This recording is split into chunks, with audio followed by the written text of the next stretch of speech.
Number two, how do people navigate social media landscape?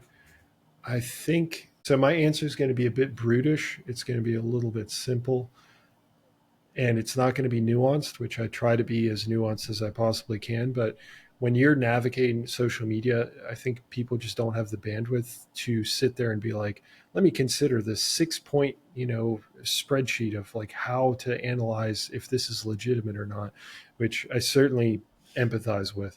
So what I would say is it's like hacking at a big slab of meat. It's very rudimentary, but I would say, are they citing their sources? Do they? And when I say citing their sources, studies has to be studies or established institutions. I know that some people don't have much trust for established institutions like the CDC and WHO and whatnot, but at the very least, the vast majority of that information has been vetted by many, many, many researchers, and they're all kind of together. But let's say you didn't want to listen to that, you could go to any sort of there's these like compendiums of researchers where they all get together on a yearly basis and essentially just discuss all the literature in their field, and then they come out with a statement saying, hey, we've discussed this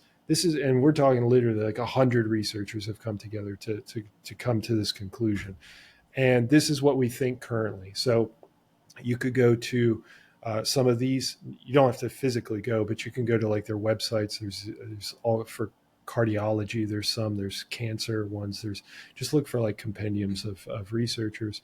But so studies for one, and two, kind of these established organizations. Um, that would be two of the big ones.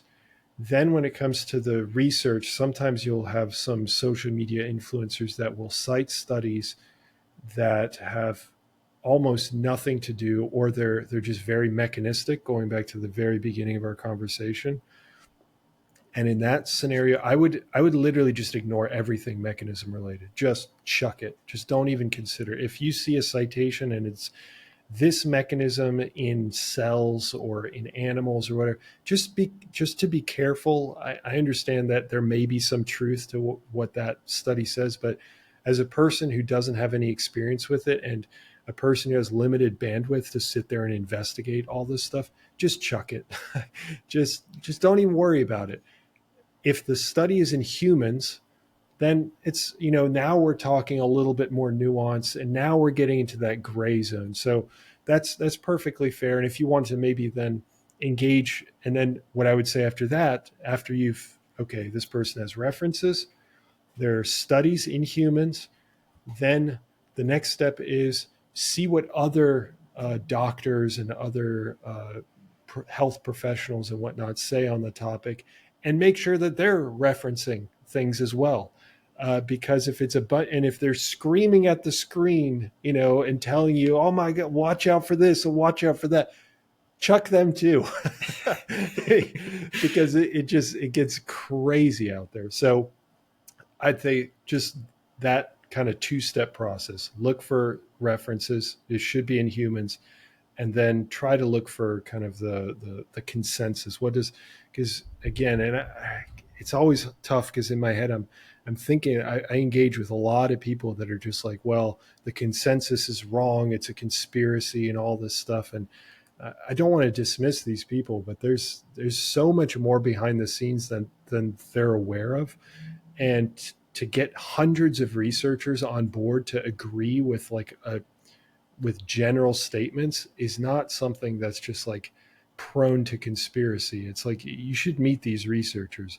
You go talk to them, and they are just really into what they study.